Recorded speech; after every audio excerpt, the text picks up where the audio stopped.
Crank up the volume and get ready for real-world bird hunting by listening to the Wingmen podcast by Eastmans. Now your host, Todd Helms. Hey guys, today's episode is brought to you by Federal Premium Shot Shells, and I just wanted to give a quick shout out and say thank you to Federal for standing by the Wingmen brand since the beginning. They are our oldest partner, and I can still remember to this day when Brandon Mason told me that they signed a contract and wanted to partner with us. I was so excited because I've been a Federal fanboy forever. I've been using Federal ammunition since way before I was ever involved in the outdoor industry, and I'm a firm believer in every product that they sell, whether it's rifle ammunition, whether it's pistol ammunition, or in the case of Wingmen, shot shells. Everything from their TSS lineup, their turkey shot shells, their high shock lead target loads, man, everything that they have just absolutely kills it. But I want to highlight one product that they make in particular today, and that is the Federal Premium Speed Shock, or AKA Blue Box. You guys have seen it on the shelves. If you're a waterfowler, you know how awesome good old Federal Blue Box is. If you need a load that you can buy a lot of, buy a couple cases of, and you can afford it, you can buy those cases without breaking the bank, it's Federal Blue Box every single time. My pick, 3-inch number 2s. There's not a situation in waterfowling that I've encountered where I can't cleanly take birds with 3-inch number 2s, especially if I'm being a little picky and shooting stuff in the decoys. But, man, I've taken especially Canada geese at some pretty jaw-dropping shots with that Federal Blue Box stuff. It's awesome. It comes in a variety of loads. It comes in a variety of gauges. My pick is the 12-gauge 3-inch number 2s. I've shot everything from pheasants on public property in South Dakota where you had to shoot a non-toxic load, to geese, sandhill cranes, and obviously ducks, mallards, teal, you name it. 3-inch number 2 Federal Premium Speed Shock. It just flat kills. Check it out this fall. I know you won't be disappointed. Welcome to another episode of the Wingmen podcast, and I am here at the Western Hunting Expo in Salt Lake City, and my guest is the Honorable Bruce Pettet from Leupold. Yeah, thanks for having me. How are you? I'm good. Show going good? It's been really good. You know, I love this show. You can tell it's full of core hunters that come out here, and you just get great attendance. I mean, Utah's a great hunting state, and I think you get people, a lot of people from other states that are joining. So we've had a great show. We've had a really good show. Awesome. Yeah. Yeah. I kind of swung by your booth yesterday, actually. Yeah. And you guys were slam busy. Yeah, it's good. It's awesome. We partner at this show with Sportsman's Warehouse, so they do all the transacting, and it allows us to, you show just sell, and then they go sell. over and they pick a product up. Well, they have a cash register in our booth. So they just pay for it. They do it right there, and it's right there. Yeah, it works great. Yeah. Heck yeah, that's awesome. Yeah, and eliminates one step for you guys. You don't have to hassle a lot. That's with right. That. Yeah. Awesome. Well, cool. Yeah, I agree with you 100%. You look around, and it's just hunters. It's hardcore. Yeah, I love it. It's great. I love it. People ask me all the time. They're like, "Oh, so what's going to shows like?" And I said, honestly, Hunt Expo is awesome. Yeah. Because you're constantly talking hunting with people. Yeah. That's it's right. That everybody that comes through the booth is talking hunting. Yeah, there's few shows like this. Yeah, absolutely. We've got a really good one up in Portland. That's a sportsman show up there that's really good too. But there's just not that many that they're certainly like this. Right. And the brands that show up here and just, kind of it attracts a lot of folks from a lot of different places. Cool. Well, what's new at Leupold? We're just still, we're, as we're fifth generation family owned, business, and continue to 115 years now. And a family ownership. It's really cool. Yeah. And so we're pretty unique. And we just continued to innovate, and we make, all of our rifle scopes, and in fact, any optic that you put on any kind of a firearm and look through it is made in our factory in Beaverton, Oregon. So that's so cool. Yeah, we got about 720 employees there, and we make them 7 days a week. So it's been really good. We're having another great year, and and last year was really good. And we'll just continue to innovate and come out with new products. I really was, I love spending time with my product team. I'm a product geek. So I love spending time with my product team and looking at what we've got coming out for the next 5 years, because it's just some really cool, innovative product. Yeah. Tell me about, because I'm getting a ton of questions about them right here, because we're running through the Eastman side of things, we're running the Tag Up special, and we're giving away Leupold sunglasses. Yeah. Why sunglasses? Okay. Well, what's the big deal? We call it performance eyewear. There you go. Yeah. Thanks for correcting me. Yeah. I love them. Yeah, it's I'll tell you how that came about. So it was, I guess, probably 5 years ago now. I was going, this doesn't make sense. We manage light. We manage glare. Right. That's what we do for a living, really. Right. If it comes down, you just get down to it. That's what you do in a rifle scope, is you manage glare. You manage light. You deal with that. And I've got I got 85 engineers. And so I took it to our top optical engineer. I said, there's no, why, how hard is it to take another step in terms of managing glare, clarity, giving that in eyewear? And he said, well, that's easy compared to what I deal with. You got a bunch of lenses in a rifle scope, right? Yeah. So that's a whole different thing. And so we started this project. It took us about 2 years. I mean, we really spent the time to make sure that we got the lenses right and got the not only optical clarity, but really managing that glare in different conditions. And it just worked, and it's been great. And anybody who has a pair is like, man, these are amazing. Yes. I won't wear anything else. Yes. And so the other companies that we compete with, I think, are focused on fashion and different things, rightfully so, and they're a lot bigger than what we do in eyewear. But, we take it seriously, and so making them, where they're protective, making them where you can fish in them, you can hunt in them. Yes. From a wing shooting standpoint, I mean, they're fantastic. If you take that amber lens that we've got, it's because honestly, when I bird hunt before, I wasn't wearing eyewear. I hate to say it. I just didn't, because I thought it, just visibly I didn't like what I was getting. Mm-hmm. Now I won't hunt without them because of just how crisp and how clear it is, And particularly that amber lens. That amber lens. Yeah. Yep. That's the one I wear 99% of the time. Yeah, it's really good. I like how the amber increases contrast. Yep, and it does. And in upland bird hunting especially, but waterfowling too. I think you shoot better when you have that high contrast, because it's like your brain can make those minute adjustments because it's getting a clearer, sharper image. You're right. I think it's huge. Yeah, I totally agree. Yeah, and I have worn. It was funny when you guys first came out with them and started sending them around. I've been a fly fishing guide for 12, 13 years. Oh, cool. Yeah. I've worn them all. Yeah. Guaranteed. Yeah, I've worn them all. And I put those on, and I put them on, and just by putting them on, I went, it's the only ones I'm going to wear. Yep.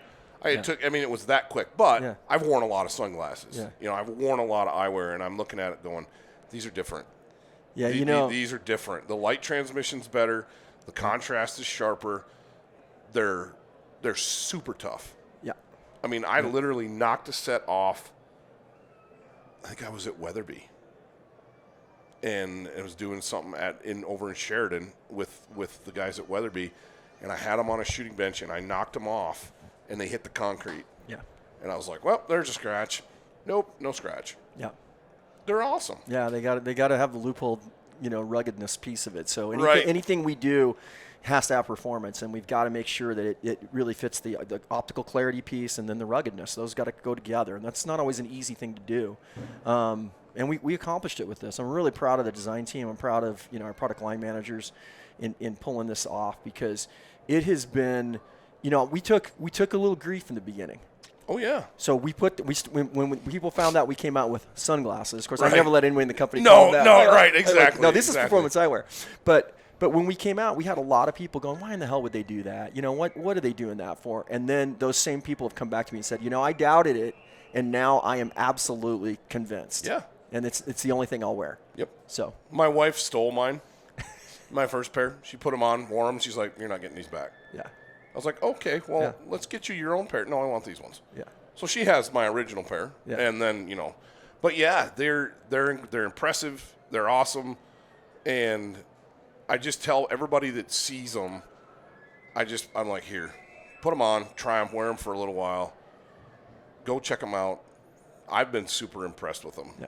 But that's that. You've done something just recently. It's a big deal. I don't know. It's that big a deal. I think it's a big deal. Yeah. Walk us through the Macnab.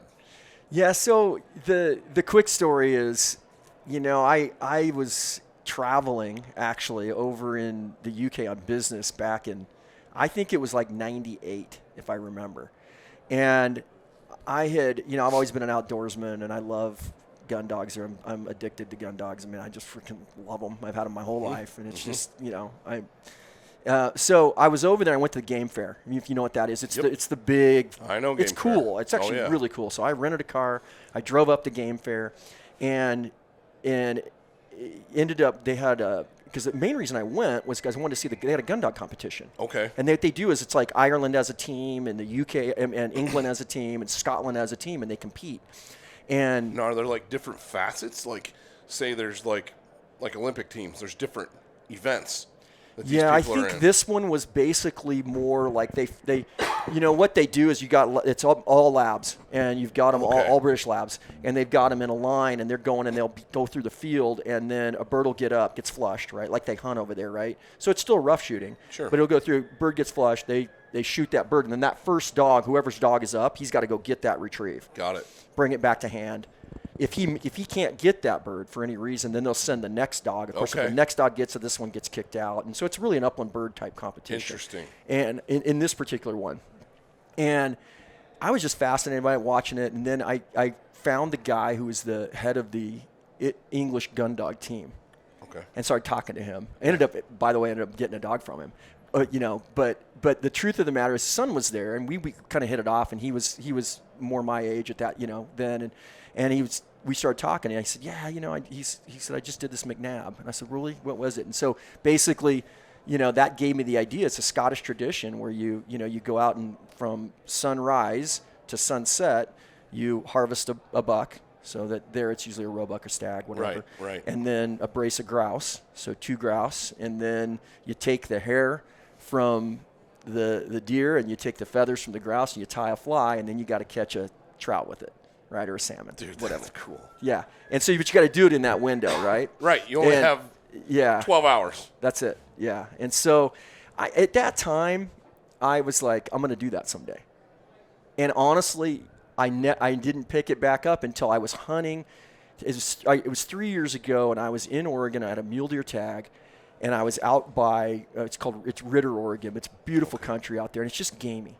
And I had hunted chukar out there, and I had hunted quail out there, and I heard grouse out there, right? So I'm just thinking, this is a good area, and I killed a mule deer, and I went, you know what? And as I'm looking down where I'm hunting chukar, I'm looking down on the John Day. Mm-hmm. And I'm like, this is it. It's North Fork of the John Day. I'm saying, this is the spot that I can, and it hit me at that time that you need to bring that back. You need to go after and get a Macnab. And so, I think it's cool if it's, people do it in different ways, but I like the fact that it's my dog I trained. Yes. It's my buck, everything wild, right? And I was able to pull it off. It was really close to being not done. Really? Yeah, I shot the buck at about. I made a good shot on a buck at about. I think it was about 10 a.m. Okay. So, and it was really close to where I killed the chukar the year before. So I'm like, this is going to be good. I'm going to nail this thing. So I got the buck taken care of. Got him loaded up. Got to make sure the meat's all good and we're in good shape there. And then I got my dog out and went up, and of course the chukar were not where they were the previous year. Dude, in fact, yeah, they weren't even there. You got to hike up because it's chukar country, right? So I'm up there hiking around, and I'm convinced I'm going to find them up there. It's just a matter of getting them to them, right? And I spend a couple hours up there, and so I'm like, okay, this is not going to work. So I had to bail off of that and go to another spot. And I found quail there. So I killed a couple of quail there, and now I'm in the afternoon. Yep. And, tying the fly, getting everything done. And so there hadn't been it'd been a pretty droughty year, and so there wasn't the river was pretty thin. And the truth is I didn't show it on the film, but I did catch a bunch of trout, but I was catching dinks. Little ones. I ended up catching most would call a dink, but it was a legit pan-sized trout. Right. But it was last light. I mean, I am right there fishing. I mean, it's really close, and finally I did it. We were running out of water. I mean, it was cool, man. I don't know how hard it is. I think a lot of people can pull that off, but for me, it was it's just one of those things that I wanted to do for a long time. No, I think that's awesome. I think bringing that tradition back with you is cool, but making a goal for something like that is even more cool, because it's more than just going out and hunting. It's like, I'm doing this, I want to try this.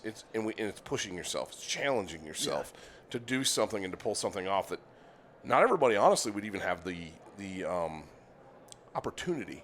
Yeah, I'll tell you, the prep is insane. Right. Because you got to have all your stuff. You got to have it in that truck. I mean, Yes. everything's there. So you've got all your gun dog stuff. Yeah. You got everything you need for your dogs. And your dog's sitting in the truck waiting for you to shoot it's a like, deer. hurry up and kill a deer. and it's awesome. And then you've got to have, you've got to have all your fly tying stuff. You've got to tie the fly, right? You got to have all of that. So there's just a lot that you gotta plan for and have there. And of course, you got to practice I'm not the best fly tyer in the world. I can tie good flies and I catch fish with them. Yeah. But it's not like I'm, the guy who's just like ripping out, 10 flies like that. I've always said there's fly tyers and there's fly anglers. Very seldom, and there's a lot of guys that are very good anglers that tie flies, and there's a lot of guys that are very good fly tyers that fish. Usually those two disciplines, they're kind of related, but the guys that are like super into the fly tying, a lot of them don't fish that much. Yeah. Because fly tying's their thing. Yeah. I got a buddy like that. Yeah. He'd rather sit in the boat and tie flies for us while we fish his flies than he would cast. That's cool. Kind of neat. I had committed myself to catching it on a dry fly. So you tied a dry. Yeah, I tied 5 dries. What I did. Nice. So I just had them there. I tied them and I had them with me, and I was like, I want to catch this thing on a dry fly because we were filming it, and I wanted to see if we could see that. We didn't end up catching that piece of it very well, but anyway, it was fun. It was awesome. That's cool. Where can people watch that? Leupold.com. Sweet. Yeah, it's on there. You go into there's a section in there that we put our videos on, and it's in there. I think it's on YouTube. I think if you Google my last name and Macnab, it'll come up. Right. Something like that. Cool. Yeah. Well, people have to check that out for sure. So that's another thing you and I have in common. Obviously, we love hunting, but we like to fish. But British Labs. Yeah.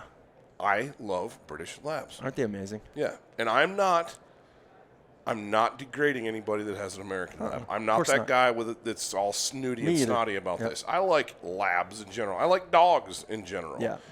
But when it came time for me to get serious and intentional in my dog game, I went with British dogs. Yeah. I went with the British dog. They were the size I wanted. They had the temperament I wanted, the history, the pedigree, all of it. Yeah.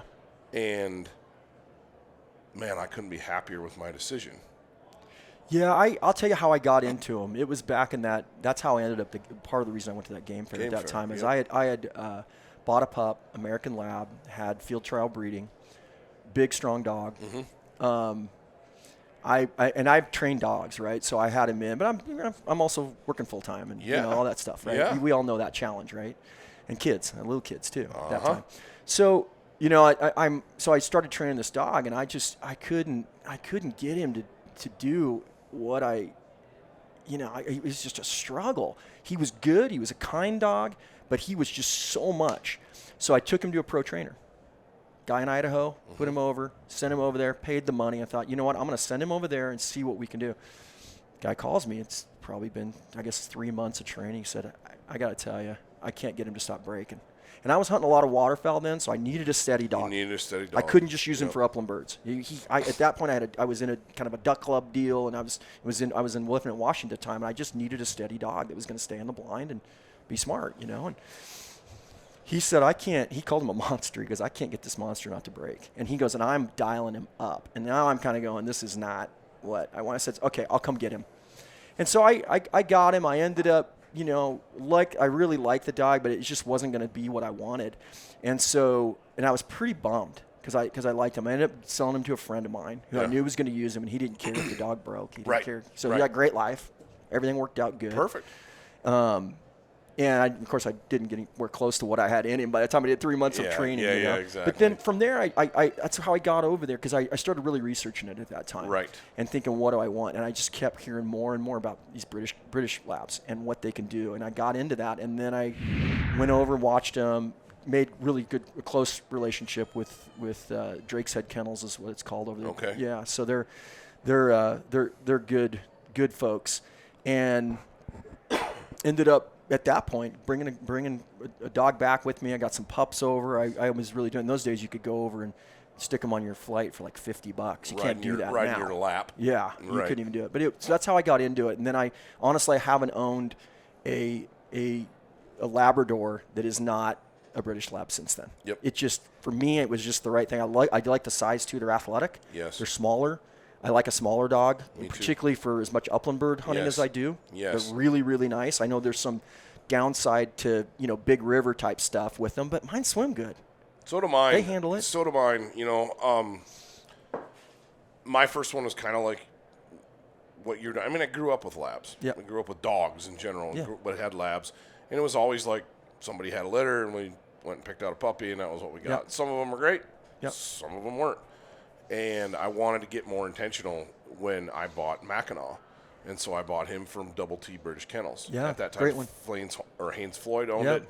It's since been sold. Haynes retired, whatever. And Macnab was getting older, and I started looking around, and I'm looking at lines, and I'm talking to a bunch of people, doing a bunch of research, and Southern Oak Kennels started popping up. And called them, told them Barton what I was interested in, what I wanted, and now I got Hondo. And it's interesting to see the difference between the two. Hondo's a little bigger dog, but he's not huge. He's like 70 pounds, 75 pounds. Which is big for a British Lab. He is big. Yeah. Super athletic. Yeah. Super muscular. Massive motor, but big off switch. Like, he can shut it down and just be like, chill. He's to have a dog that did a year and a half is probably 95% steady at a year and a half. I'm like, that's pretty good. It's pretty good. That's pretty good. We'll take that all day long. Absolutely. When you don't really have to worry about him, and I'm like, this is his first hunting season. We're only going to get better from here. Yeah. Yeah, perfect. But I'm with you, and we did a hunt in Montana with Montana Upland. That was about Christmas, right before Christmas, and I never thought I wanted a pointing dog. I was like, man, I like my labs. They're cool too, aren't I'm they? probably going to buy a pointing dog. They're cool too. I know. I'm the same way. English, I've had short hairs. dude, I've had and I have too. They're but cool. Yeah. It's different. Yes, we hunted with these English pointers, and they were hard hunting, but they were sweet. They were attentive. They were biddable. They were kind, and I'm like, good size. They were nice, dude. They're not big. They're not big. High Step Kennels is who was the dogs. All those dogs were from. Bryce. No, I can't remember Bryce's last name, but anyway, awesome dogs. Yeah. And I just about brought a puppy home. He had a couple puppies there, and I'm like, that's cool, dude. If I bring a puppy home, my wife's not going to be mad.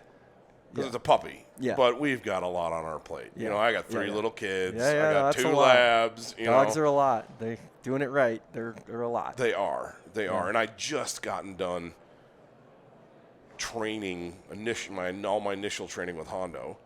So it's like there's no way I can't just dive back into that again. But I almost did. Yeah. I almost did. I got to. You'll have to show me. I know I'm pretty sure at one point Double T bought one of my pups. Oh, really? Out of one of my litters. Yeah. That's be interested cool. to see your pedigree on that dog that came out of there. Yeah, because I'd be interested to see if one of my dogs is in there. Well, and I know Macnab's dad was Teddy. Okay. I'd have to look at the British name. I can't name. remember his mom. Yeah. Teddy was yellow. Okay. And it's interesting. I didn't really know all that much. Yeah. About that, especially Teddy. And I started talking to Barton at Southern Oak, Barton Ramsey, and he's like, "You have a Teddy pup?" Yeah. He's like, "What titles does he have?" And I'm like, "I don't hunt test my dogs." Yeah. was like, dude, I live in the middle of nowhere in Wyoming, and I have a family. I don't have time or money to hunt test. And he's like, oh. So kind of a big deal. Yeah, cool.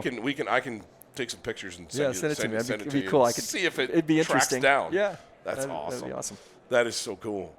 Well, we've got turkey season coming up, and I think you and Ike and I are going to try to get together. We're going to try to do that. Yeah, we're going to try fun. to get you guys out to Oregon and see if we can't figure out some birds.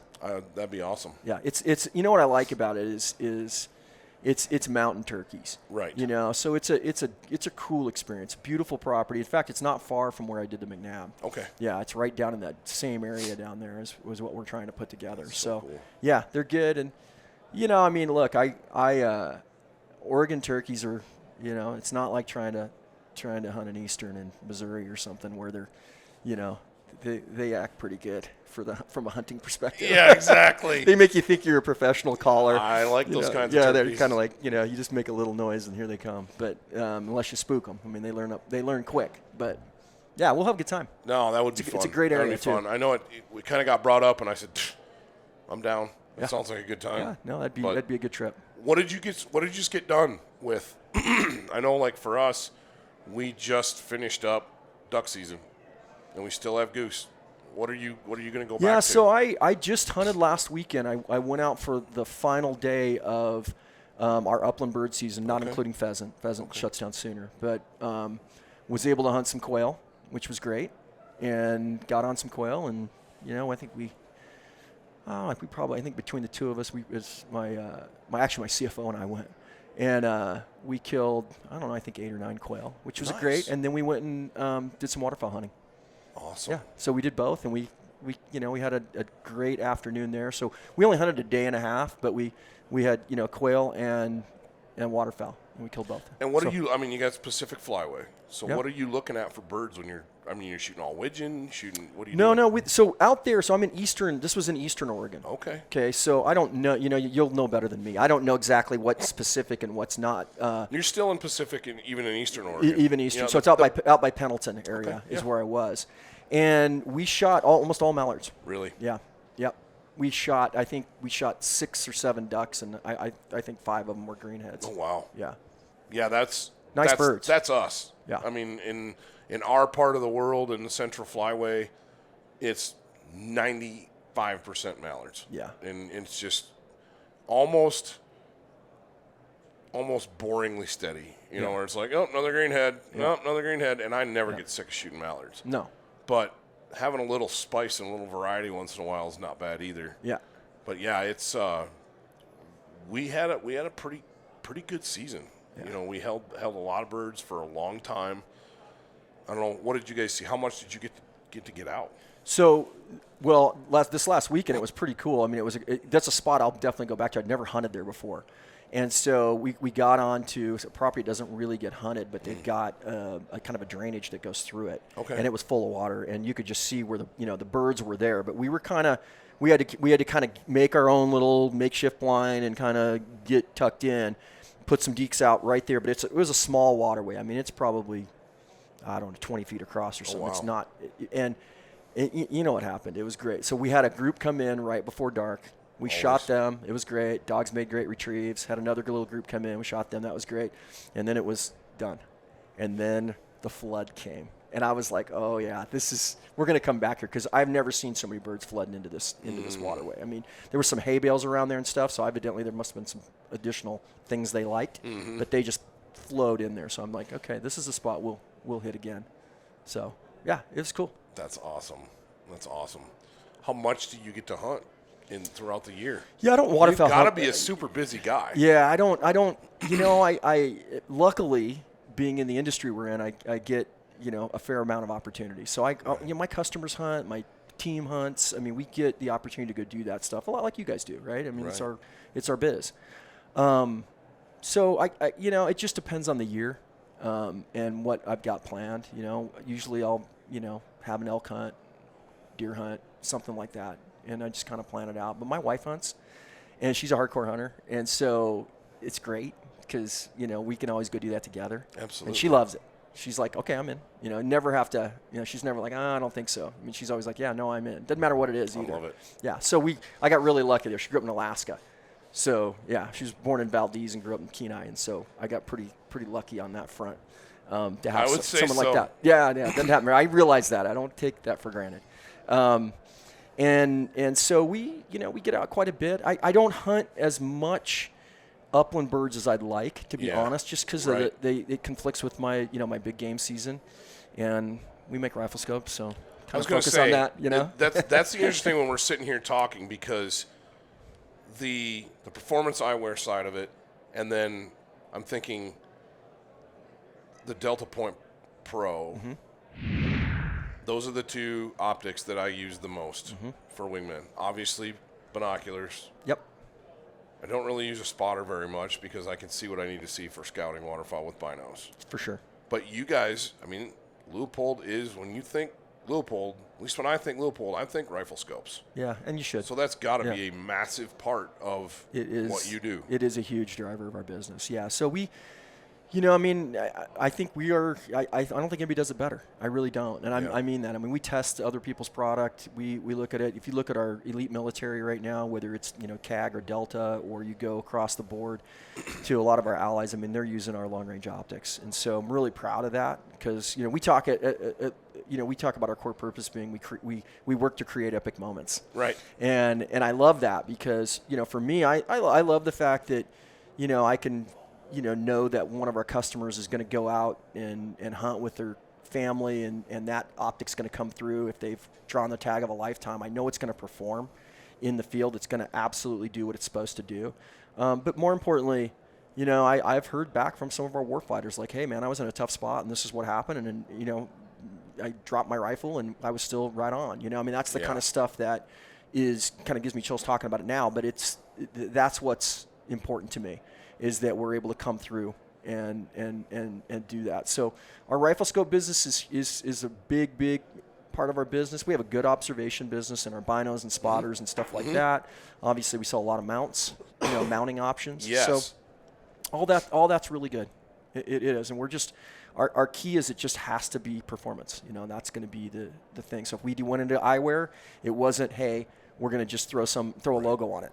Yep. Yeah, and we actually assemble those here in the U.S. So I love it. And that's something that I can tell people when I'm recommending, when I can make a recommendation, say, hey, man, that's assembled right here. I mean, that's a U.S. product. It is. Yeah. Yeah, and it's great, because I have been a Leupold fan since I was a kid. My first rifle scope was a Leupold. Cool. And it's like, that's kind of my personal rifles were Leupolds. And I'm just setting up a 410, a Savage 410 with a Leupold red dot on it. And I put it all on there, fitted it up, and I'm like, this is going to be fun. Put a DP Pro on it? Yes. Perfect. Yes. That's sweet. It's perfect. Yeah, I was like, yeah, that's the one I want. Yeah. It's perfect. It's, for turkey, putting that DP Pro on there is just absolutely money. And so my youngest is, my daughter's my youngest of my three kids. And she, I love her to death, and she's great at riding horses. I mean, she went to really high levels and all this stuff, horsemanship and everything she was doing. But, man, she couldn't shoot a shotgun to save her life. And, I mean, I'd take her out in the field, and I hope she doesn't listen to this podcast. And so, she, I was like, and you're always out there. And my boys, of course, are great shots. Sure. And we'd go out. And so I finally, I got her on a turkey hunt. She's like, Dad, I need to, I want to. I'm like, okay, we'll do a turkey shot. And I put that Delta Point Pro on there. And I'm like, here's what you do, man. Put this red dot right on his beak and let him have it. And she did. She killed her first turkey, and Perfect. It was awesome. That's what's awesome. So great about those things. Oh, I don't care if you're putting one on a handgun, you're putting one on a shotgun. Yeah. It's just point, there it red is. dot, shoot. Yep. Yeah. And it's simple, and I've had similar scenarios with different first-time turkey hunters. Yep. And it's, they're nervous about making a shot and doing this. It's like, it's easy. You don't have to worry about looking down the barrel and putting that bead in the right spot or the crosshairs on a scope. You put the red dot on their head, shoot them. Done. And it's easy. Yeah. Yeah, when I got that gun, it was kind of like, yep, doing that and doing that and doing that. And that's my combo. I got the Savage gun, the Leupold DP Pro, and the Federal Premium TSS. Yeah, and the same thing. Like out the door. Yeah, Let's if go you're hunt. If you're doing a home defense shotgun, if you've got, I mean, that's the one thing. So, we've got one in our house, and Tracy, my wife Tracy knows. I mean, here it is. All you do, this is how you're going to handle this thing. And she's pretty proficient with a shotgun. So, but it's easy. Your target acquisition is so fast and so easy with that. It's immediate. Yeah, it's a really, really good option. And in a low light situation, I like what you said with the home defense. Well, we're taking this in. I know we're way off of wingman stuff. That's all right. But I think about that in that scenario, you're gonna want an optic that's going to give you something you can see. Yeah. What you do in that in those kind of things is just turn it down. You can just hit that button and it'll go up and down. You. Yeah, so you just turn it down to low setting, and then what happens is when you set it there, if it's next to your bed or if you got it locked up, whatever your situation is, the reality of is it shuts off when it's sitting still, and then you just pick it up and it's gonna be right on. So it works. And it's the same thing. We can bring that back into a hunting scenario. Yep. I've shot a lot of turkeys right at first legal light. Mm-hmm. They fly down out of that roost, and if you're hunting them in the woods, especially in evergreens, it's dark. Yep. It's legal shooting light, yep. but it's dark in there, and it can be hard to find that front bead or whatever it might be. I think back, I put years and years and years ago, I put just a regular shotgun scope on a turkey gun, and I had that exact scenario where I had a bird fly down right at legal shooting light. He was right there, and I was hunting these hardwoods, and it was dark in there. I couldn't see my reticle. Yeah. Just the old school black. Yeah. I couldn't see it. Yeah. And I went out and changed it up. Yeah. And makes all the difference in the world. Yeah, I mean, depending on your state, in Oregon we can't use a magnified optic on turkeys, but that would be the other option. If I'm in Missouri or I'm in a state that allows that, right, I would definitely, you can put like a VX Freedom 1-5 with a a fire dot type reticle in there, and it's their money. Oh yeah. So you can even use a little, and the low light performance on those are really, really good. Yeah, they gather. So you got options. Yeah, they gather a lot of light. No, that's really cool. I love talking gear. I'm a gearhead, just like you are. Yeah. I like talking about stuff that I like, which is Leupold. So, but let's go way back with this.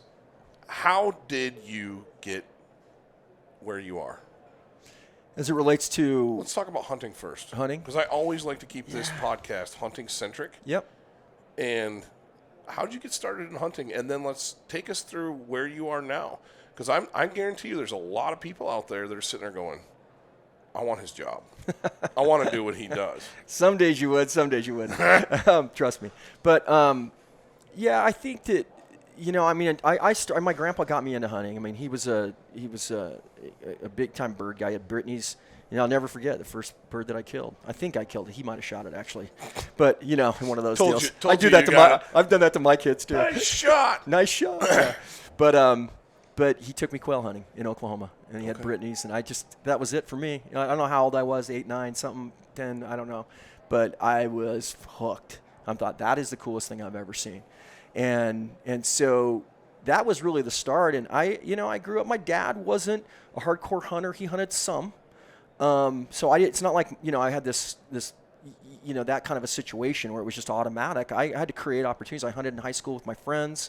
When I could, I played sports too, but when I could, I did that. I hunt in college. We dove hunt and do stuff. And so I've always kind of been, my family, my cousin's a full-time outfitter, so my mom's side of the family are big-time hunters. Okay. So I've just always been around it, and that's how I got into it. And I don't have like one specific thing that I've done. I've deer hunted, I've elk hunted. I've been fortunate enough to get a lot of opportunities to do a lot of different things. But I don't know, it's just inside me. I just love doing it. Yeah. It's just it's a passion. So people ask me, what's your favorite sport? And my answer is hunting. Yeah. I like football, I like basketball, I like stuff like that, but my favorite sport is hunting.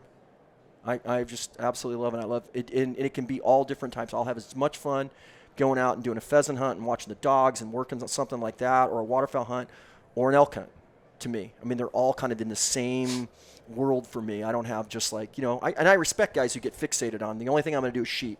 Right. I respect that, But for me, it's just I guess that's why I did the Macnab. I like all that, the stuff that goes with it. So.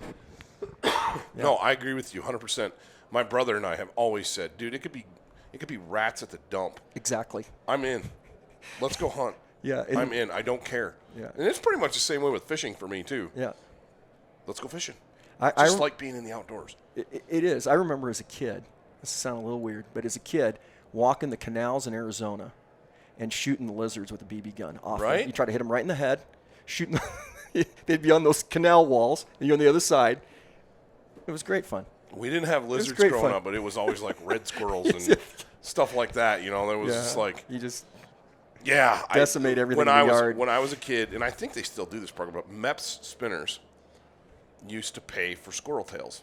Really? Yes, and they would pay you. I would have been into that. I want to say it was like 10 cents a tail, Yeah. or it might not have been that much, but I would literally go out and I would spend all fall and all winter hunting red squirrels. Professional hunter. Pretty much. I love it. I was a kid, I know. That's had awesome. a little single shot 22. Yeah. And honestly, made me a pretty darn good shot with a rifle because Yeah. And I would send bags of squirrel tails in the springtime to MEPS. That's cool. And I'd get a check back for, $10. That's perfect. Something like that. But yeah, it didn't matter. It still doesn't matter what it is. I'm in. Yeah. Let's go hunt. Yeah. I'm with you. But how did you take this life path that got you to where you are with Leupold? Tell us, first of all, what is your title at Leupold? I'm the CEO. Yeah. Yeah. So I'm the CEO, and I've been with the company now. I'm going into my 10th year.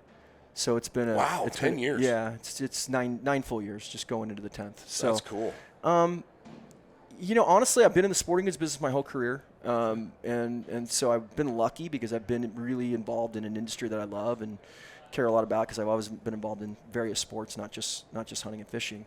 When I was at my previous company which I founded with a private equity group, I was there about 15 years, and we'd gone through a couple transactions, and it was kind of time for me to I had a change of control. It was sold. I was able to get some equity out and do all that kind of good stuff that goes with that. And I honestly saw an ad that Leupold was looking for a CEO, and I'm like, I got a bunch of Leupolds in my safe.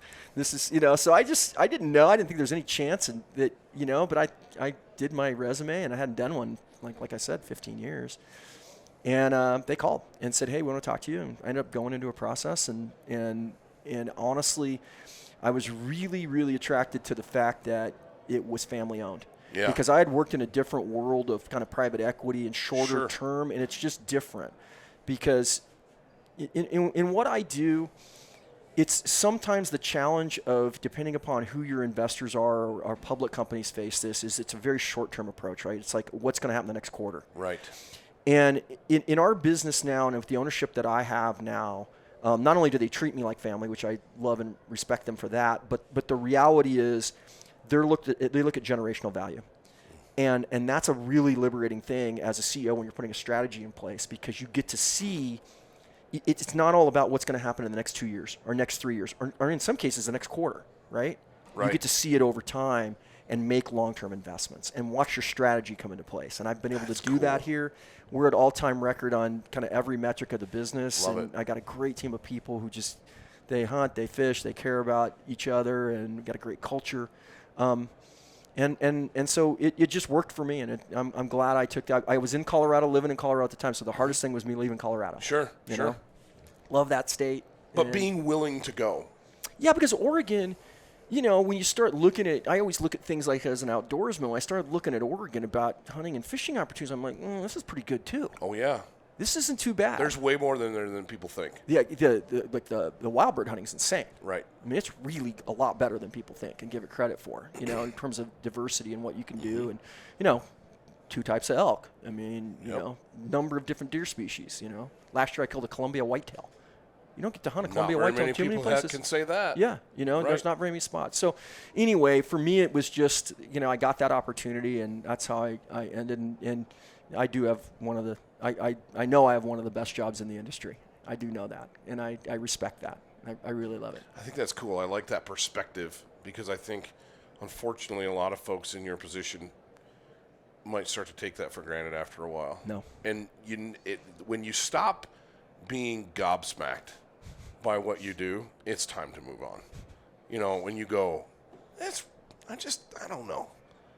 I do it every day. I wake up and I'm like, dude, I'm the editor at Eastmans Hunting Journals. Isn't that great?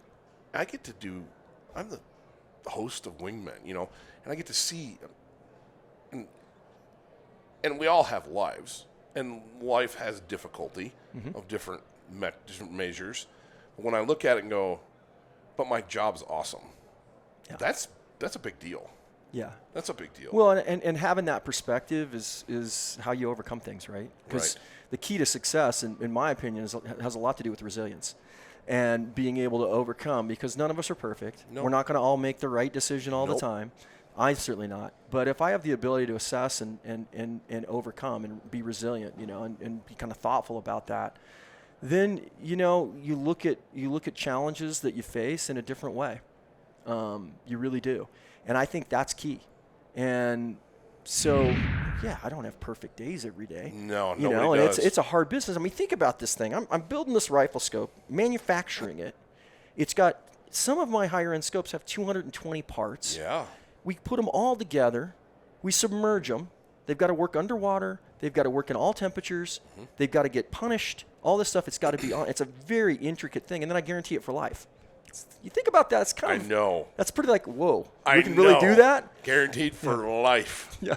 So I love that piece of it is, you know, you can get overwhelmed by that, but man, you just got to, you know, and I'm lucky because I got great people, great team that I work with. My leadership team's great.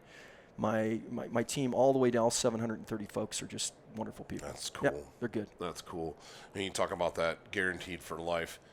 I had the opportunity when I was I was between my undergrad degree and my grad degree. I wasn't sure what exactly where I was going quite yet. I was young. I got the opportunity to go live in the bush on Kodiak Island for a couple years in commercial fish. How great is that? It was fun. Yeah. When I get there, my boss, look, you know, I walk in, it's this cabin on the beach on Kodiak, and there's a handful of guns in the rafter of the place, and I look, and there's a Winchester Model 70 in 300 H&H, and it's wearing a fixed 4-power Leupold scope. That I'm like, how old is that? And it was like the first gun this guy ever bought, and he was late 60s at the time, almost 70 at the time actually. So I'm like, and he'd been there for a long time, bought it, and I'm going, that thing's been around. And Kodiak is a harsh environment. Right. And, you know, it's scratched up and beat up. He's like, yeah, come on, we got to go make sure all the guns are still sighted. And he just leaves it in the rafters, you know, carrying it around, beating it up. Boom. He's like, yep, right where I left it last year. Like, yep. Whoa. That's it. That's crazy. That's it. That's crazy. That's what we guarantee. Yeah. Yeah, and I think that's it. I mean, a lot of people over time have copied our kind of lifetime guarantee and all that stuff, but a warranty is different than a guarantee. Yes. We guarantee performance. Right. And that's what I talk to our team, whether it's our engineering or our manufacturing team, about. This isn't about we're going to have a really good warranty and that, you know, if something goes wrong, we're going to give you another scope. If something happens and that we have to do that, we will. But more importantly is we got to guarantee the performance of that scope, because you don't get a second chance. When you're in Kodiak and you got a fixed 4 and you got a bear you're dealing with, guess what? It can't fail. No. It's got to work. Right. Yeah. So that's the key. It's all about performance. Yeah. On a personal note, I had my dad come out a couple years ago. He had an elk hunt all lined up, brought 2 rifles, and he comes out. He really wants to shoot. Got Leupolds on both of them, but he really wants to shoot this 7 rum that he's had. Bought it specifically for this elk hunt. I'm like, all right, whatever. And he put a VX3 6.5 to 20 on it. Okay. And it had a varmint hunter reticle in it. He got it out there, and his rifle would not shoot a group. It's all over the place. Really? And I'm looking at the screws, and everything's tight. And I get in the scope, and I'm thinking, he's flinching. There's no way. So I get in the scope to shoot it, and there's like pepper flecks inside the scope. Really? I said, Dad, it's your scope. Something broke. He's like, oh. So he ended up using his other rifle, still had a Leupold scope on it. Sent that one back to you guys. I was like, just send it back. They will take care of it. Yeah, for sure. No problems. No questions asked. Got it back, and he shot a pile of animals with that scope. Yeah. Ever since then. Yeah. No problems. We guarantee it. Yeah. Yeah. That's cool. I don't like that happened, well, but we do guarantee it. In all fairness, out of I don't know how many Leupold scopes, that's the only one I've ever seen do that. Yeah, you know. Happens. And honestly, we make a lot of scopes. I'm gonna throw my brother under the bus on this one. My brother borrowed that same rig. Yeah. And he'd had it before this hunt. I think he ran it over with a 4-wheeler or something. Because Because it came back and the safety switch was bent. And I'm looking at it, I'm like, I think this gun took some abuse. There's something going on here. Something happened. Yeah, yeah. And he won't admit to it. Of course not. You know, but anyway, Good. you guys took care of it, and it was, which I knew you would, and it's flawless. So it was awesome. But, oh, goodness. We are right at about the amount of time that I have left on the memory card. Perfect. Unfortunately. Hey, thanks for having me on, man. Dude, thanks for coming on. Yeah. I really appreciate it. It's not every day you get to sit down with a guy like yourself who's passionate about this and gets to talk hunting and fishing and all this cool stuff. Well, I'm a listener, so keep up the great work. Well, thank you. Keep us entertained. I appreciate Yeah. it. We try. So if you're a listener, you know what's coming next. If you can only hunt one bird one way, what's it going to be? Wow, that's such. You're asking. One bird, one way. It's going to be a rooster. It's going to be a pheasant. Yeah, it is. It's going to be with my dog, and it's going to come cackling out, just busting out of there, and I'm going to make a good shot, and she's going to go grab it, make a great retrieve. Perfect. That's it. Everybody, it's funny. Everybody said some different things. For the upland guys, it's always either a rooster or it's like a rough grouse. Yeah. Those are the two biggies. Very seldom the guys say, I want to go bust my hump in chucker country for the, I do like that. I do too. But I do too. There's just something, there's just something about just that whole experience with a rooster is just. I'm with you. It always gets me excited. Yeah, no, I'm with you 100%. I love hunting big old longtails, man. They are a fun thing. Yep. Well, I'm excited for our turkey hunt. Okay. I'm looking forward to that. Yep. Hope that works out. And thank you again for being on. Yeah, thanks for all you do. Really We appreciate it. Thank Okay. you. Alrighty. Awesome.